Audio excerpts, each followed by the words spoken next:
Hello, good afternoon, and welcome to the Midday News.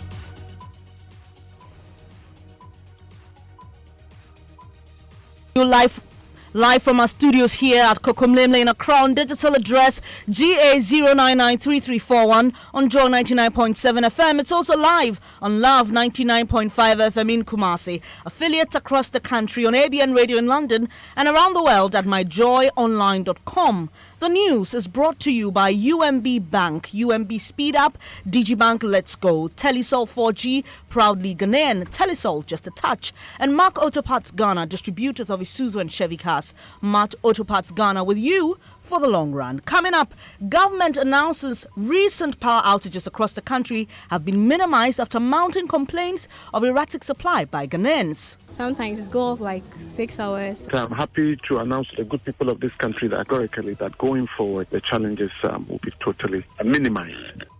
We'll hear more from the Energy Ministry on how the situation is being handled, and families of 7 Zongo youth shot dead by police protest continuation of investigations by the same service amid fears they would not be fair to the facts. We want the independent body to investigate the thing because we don't have them.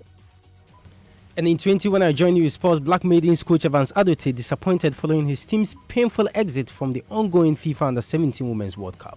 And we wish you a Merry Christmas. We wish you a Merry Christmas. We wish you a... It's a month to that time of the year again. How ready are you for Christmas? We bring to you and your kin.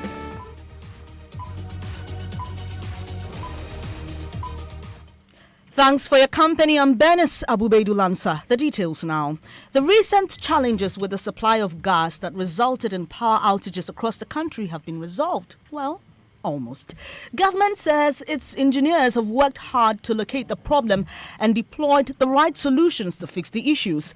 This follows complaints from across the country about erratic power supply. Fifi Kumsen has more in the following report.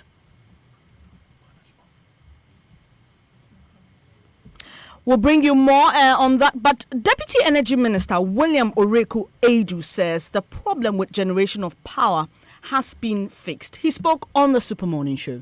I'm happy to announce to the good people of this country that the worst part is we're over the worst of this challenge. And I can say categorically that going forward, the challenges will be totally...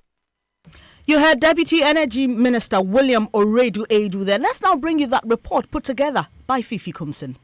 Dumso has ended through the improvement. That's President Akufo-Addo announcing the end to Dumso. Through the improvement of financing, generation, transmission, and distribution of electrical power. But it appears the situation is not over after all. The power is down, so I have to virtually off my fridge because the fridge guard don't work. Nothing works. The fan is slow. Everything is just slow. The light off. It seems it's just too much. You go to work, when you come back, there's no light in your house, and it is getting disheartening. And the duration varies from place to place. Light goes off every 3 days. As I'm talking to you right now, we have power outage at my area. It takes the whole day, sometimes. Sometimes half day. Sometimes it's go off like 6 hours. And was it on Sunday or Saturday? Or sometimes 3 hours. It does go off. Okay, it depends. For instance, yesterday in my area, they put the lights off about 3 times. It went off and it came on. So from the afternoon to the evening. Sometimes for the day and sometimes to like at least 3 hours there. Sometimes it's off and it comes on. Sometimes it goes off. Sometimes a day, at times during the day, it comes back again. Okay, it was 3 days today. It took approximately like an hour before coming on. It's not regular or it doesn't come on and off like that. It just, once a while we get it, then it's okay. A stable power supply, the demand of Ghanaians. Fifi Kumsen with that report. Earlier, you heard Deputy Energy Minister William Oreku Edu saying the problem with generation of power has been fixed. But for those of you still experiencing some power outages, well, he insists it will be due to localized difficulties, which the ECG will fix soon. We've been able to solve the problem, and as far as the power situation is concerned, going forward, we're not going to encounter, barring any unforeseen major problem, we're not going to encounter any more problem. But to say that Dumso is back, as our friends are putting out there, that is not the case. To say that we owe him money to Car Power, to AXA, to Mary, that is why we are encountering this problem. It is palpable falsehood. It's not true. I just received a tweet. Someone tweeted at our handle. Did he say power outages are over? Where, if I may ask, because there's light out right now at Madina Lankwantanan. I'm sitting in my house, and the car just hits a pole just down the road, 200 meters down the road. Naturally, my light will go off. I mean, these small localized problems, we will encounter them. And that is why I'm saying that ECG will mop up these small problems within the shortest possible time. After such an event, which we've been through, these things happen. I'll just ask the good people of this country who are encountering these small problems or these major problems as they are concerned in their localities to bear with us whilst ECG rectifies this problem. These problems here and there. They will be mopped up by ECG. But as far as the generation and the transmission is concerned, we don't have any problem. Deputy Energy Minister William Oreku Edu speaking to Daniel Dazi on the Super Morning Show. Energy will be one of the many issues to be discussed at Joy FM Scorecard. Now, that's a program to assess the performance of the Akufo-Addo presidency. President Akufo-Addo has been in office for almost 2 years, and every Ghanaian would have been doing their own assessment of his presidency. Well, here are some of them on Ghana Connect. Generally, I think the government is doing well. When you travel, you really hear a lot of good things about Ghana, but when you are in it, you see a whole new, different thing. I don't see anything going on in Ghana because previously you just sleep and wake up, you find asphalt in front of your main gate, but these days nothing is going on. They are borrowing. So I just asked myself, what are they using that money for? We said Mahama was no good, so we need Nana to come and take us to the desert. And now he's taking us to hell. I thought there would be a change, but things are getting worse. I can't see any GDP. If there is money in my pocket, I'm happy. If there's no money in my pocket, how can I see GDP? So you can't come and sit on radio and come and tell me the GDP, the micro what? No. We need money. It's actually out there that Ghana is the fastest growing economy. Yes. And I think it is still the same case today. But well, when you come to the ground, people's salary are still at the same level.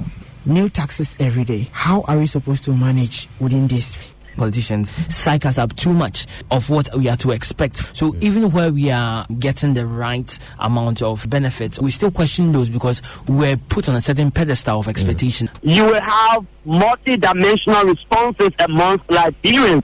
But I think on the average, a very good portion of our population believes that President Nana Akufo-Addo is doing very well and that the new Ghanaians did not make any mistake to elect the president. Some people believe President Nana Akufo-Addo understands the rudiments of the Ghanaian politics and how it works.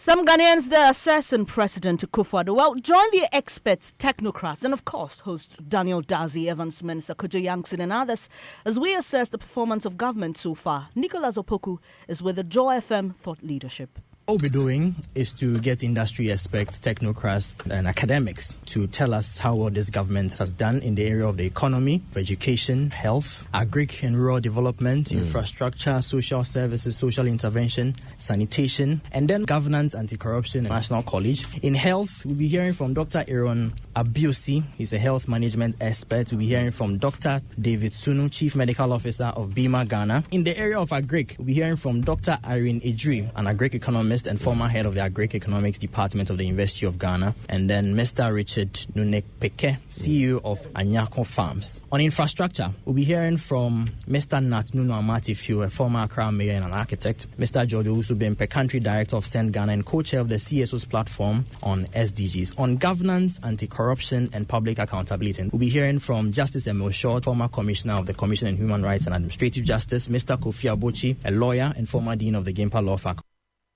You heard Nicholas Opoku. He's with Joy FM Thought Leadership. Do make a date with us. Now, a 26-year-old man shot and paralyzed by the police during a demonstration at Fuase in the Ashanti region 9 months ago has been sharing his story with Joy News as he remains bedridden. Stephen Nsia says he was not part of the protesters but was caught up in the action. He survived, but 4 others died. And 9 months on, their relatives have vowed not to bury them until investigations are done into their killings. All these and more are featured in Joy News' Hotline documentary titled As If We Were Not Human. Jojo Kobna has more. On 7th February 2018, residents of Fuase in the Ekima Kwauma district of the Ashanti region protested the relocation of district capital Fuase to Twediɛ. The police and military teams were sent to maintain peace, but it turned tragic as 4 people were killed and many injured. Stephen Nsia narrates that on that day, he went to run an errand for his church when he was shot. So when I was going, there was a crowd, they were making noise, and when I got there, I stood there and called my friend, and he said he's around that area. I said, okay, I'm also here, so you should come and let us settle what he told me. And the police guys came, and the moment they landed, they just make shooting. So I was panicked. I couldn't go back and I couldn't go forward, so I decided to find a place to hide. What I just seen is I was at the hospital and was paralyzed, and I couldn't do anything. So that is all about what I can say. Bedridden, he has lost the desire of living again.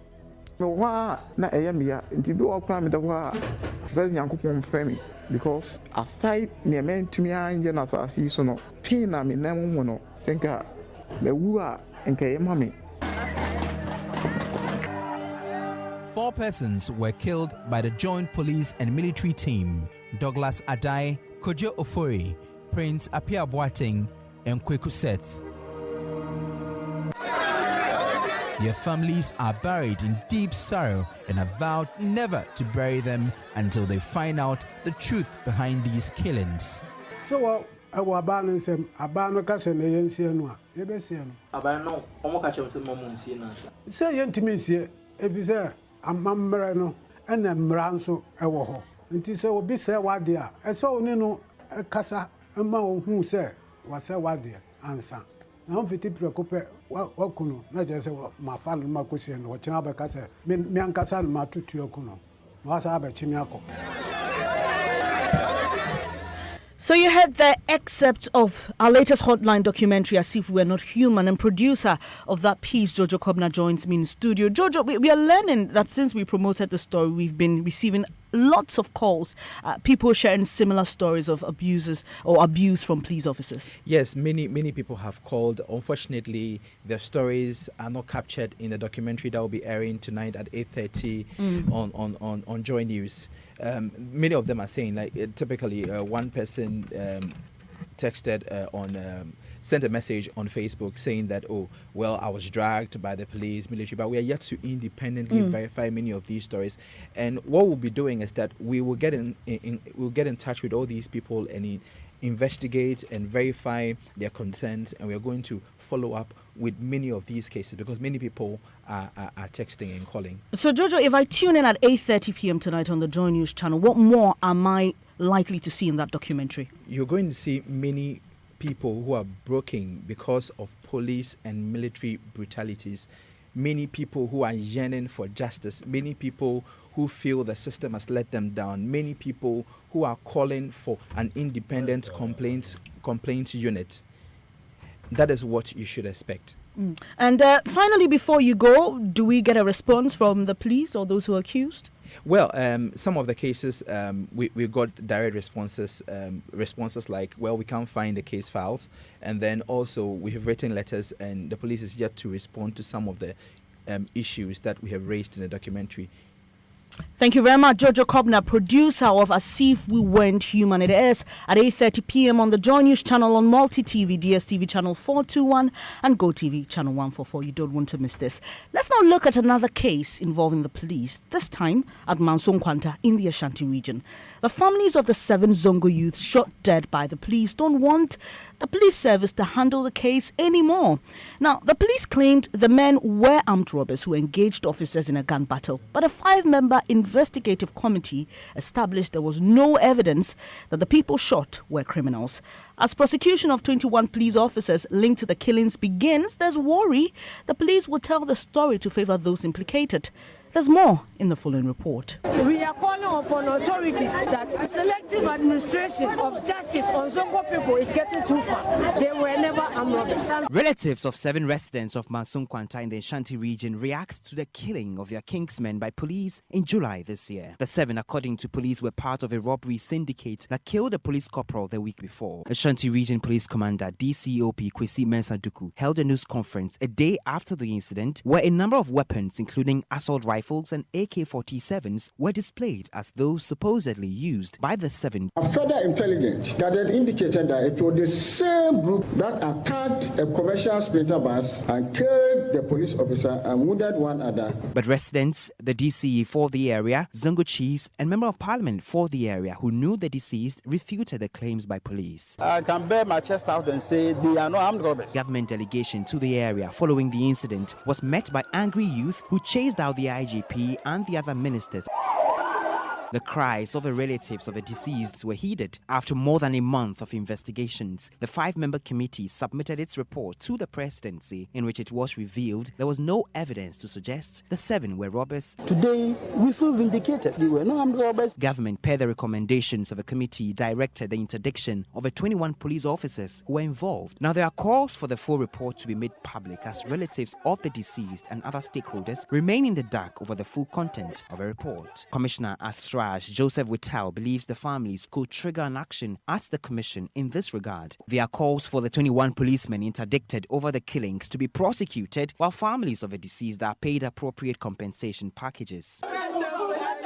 But it appears the call for prosecution may not yield any immediate results because the Attorney General's office has not received a docket on the matter. Here's Deputy Attorney General Joseph Dediok Kwenka. If it has to be prosecuted, there has to be a docket built by the police or any investigative body, BNI, properly built and forwarded to us for action to be taken. But you know that in murder cases, the standard of proof is so high. Is this perhaps the time for calls for the establishment of an independent body to investigate all complaints against the police to be heeded? Commissioner of SRAJ, Joseph Whittal, believes it's long overdue. The Commission in the past had pushed for an independent body that should investigate all complaints against the police itself. These are the matters that would expose the need for the country to wake up from its slumber. Because the police are getting away with so much murder. And families of the deceased agree. Prince Akuta is one of them. We want the independent body to investigate the thing because we don't trust them.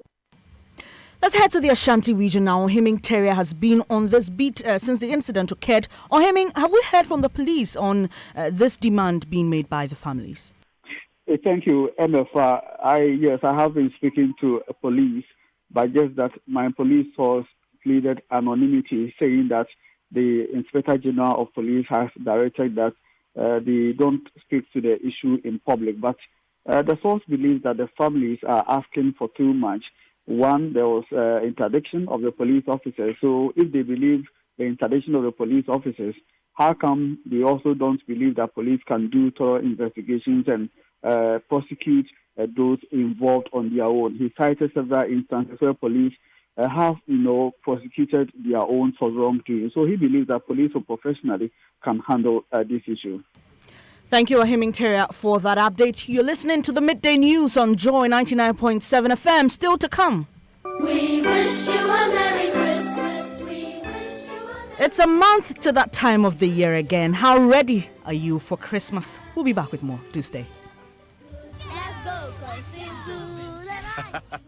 My name is Kwame Sefakai, and most of you know me as a media personality. But I am also a family man. The UMB mobile banking app, UMB Speed App, saves me so much time by letting me do almost all of my banking transactions on my phone. The cardless withdrawal feature allows me to withdraw cash from any UMB ATM without an ATM card. I can also pay bills, transfer money, request for a loan, invest money, and so much more. So now, I can spend less time at the bank and more time with the ones I love. Bank anywhere and anytime with a UMB mobile banking app, UMB Speed App, and get the time to do what you love most. Download the UMB Speed App from your Android, iOS, or Windows phone today. Call 0302 633 988 for more information. UMB Speed App, Digibank, let's go!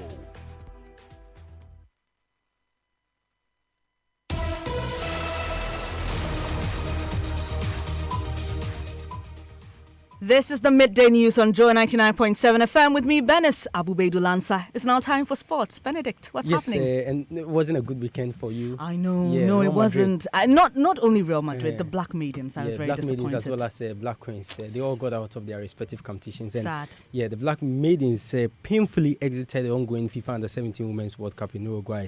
After a wonderful display in the group stages, which saw them win all 3 games, they lost 4-2 on penalties to Mexico after a 2-2 draw in regulation time. Coach of the team, Evans Adote, who was highly optimistic of winning this year's tournament, was disappointed for not crossing the quarterfinals. Very disappointing. Why? Because my main target was to cross this barrier, but unfortunately I'm edged out, so there is nothing I can say. We have to go back and then see how we prepare against the next edition.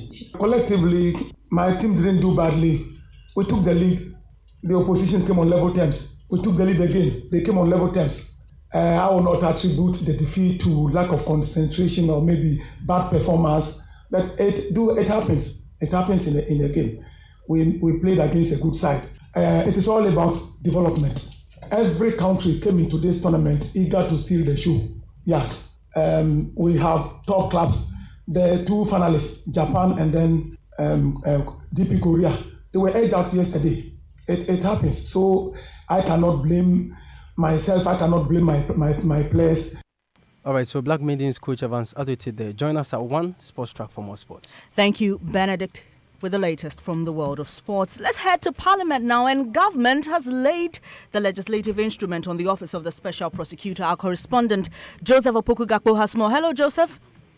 Hello, Benny. What's the mood in Parliament? And so that particular document, in fact, 2 of them, the Office of the Special Prosecutor Regulations 2018 and the Office of the Special Prosecutor Regulations, another statutory legislation, have both been laid. The Minister for Defense, Dominic Nitiwo, represented the Attorney General and laid that document on the Attorney General's behalf on the floor of Parliament. So it's expected that within 21 days it would mature, but in between that, the expectation is that the Statutory Legislation Committee to which the document has been referred to will report to the House on that particular document. The House has since moved on and they are debating the 2019 budget statement that was delivered to the House last Thursday. Joseph, just help us understand. You said this would take 21 working days to mature, but looking at the time we have, would Parliament be able to sit till that time? And so the House is supposed to sit between now and sometime in the middle of next month. From what we've gathered, special arrangements will be made so that even if the House needs to sit on weekends, then they would come do the sitting so that then within this particular duration before the House rises, the 21 sitting days would have passed in order for the documents to mature. Thank you, Joseph Opoku there from Parliament. Now, students of Sogakope Senior High School are demanding increased security on campus following attacks on them. Maxwell Agbagba has more in this report. Sometime in 2015, the then headmaster of the school, Mr. Kwame Teria Ago, raised concerns about the state of insecurity on the campus. He is quoted by the Ghanaian Times newspaper as saying, quote, "We have had about 6 attempted rape cases on the campus since last year," unquote. Years after he raised the concern, the situation still persists. 6 days ago, a female student of the school was nearly raped as she prepared for classes. According to reports, the attacker had a gun and a machete. Here is the assistant headmaster of the school, Mr. Sefa Sokba. At about 3:15 a.m., a girl was in her cubicle and an unknown face just appeared and sat on her bed. How he managed to enter, the girl couldn't tell, but he always saw the figure beside her bed. Unfortunately, the figure that entered was armed with a gun, a knife, and a screwdriver. And all that the gentleman demanded from her was either he had sex with her or he kills her. The man attempted to move back to the door when the lady had the VM pushing the guy away, and they had a chance to run out of the room and shouted for help, crying, praying that the government should come to our aid. National President of the Old Students of the school, Maxwell Lukuto, wants government to help in fencing the school. Security comes with protection, and if you are talking about security of a school, the first and most important thing anybody can do will be to fence the place. Because if the place is a thoroughfare, anybody can come in and go out at any time, then it endangers the life of staff and students on campus. And these are little ones that have left home and they are here, and if you leave them open the way it is now, I'm not sure it augurs well for us as parents sleeping at home in our world and well secured houses, and our children are here and not so protected. The issue is that PTA started building the fence wall, and there was an issue with surrounding villages. And so there was a decision by the minister that the wall, the erection of the wall should be put on hold for a little while for the issue to be resolved. And so we are still waiting on government for the final decision on where the school has to walk. Maxwell Agbaba with that report. Now, in exactly 29 days, it will be Christmas. In our first in series of stories ahead of the Yuletide, we hear from some of you on how prepared you are to wind up the year. Nancy Emmett. Things are really difficult in the system. Money is not there. Well, I was prepared spiritually, but financially, I don't know whether I'm prepared. I don't think I'm prepared for the Christmas. Things are hard. There's no money in the system. For now, there's no money, and they made it away to us, there's no money. There are also a few who do not mind at all about the challenges they are facing and are all geared up for the season. Irrespective of the financial problems that we have, Christmas is Christmas. Even though I'll be going to work, it doesn't matter. I have to find time and celebrate with my friends and family. CBD is here with what's trending. Are you prepared for Christmas? No, I'm not. Oh, wow. I'm not, actually.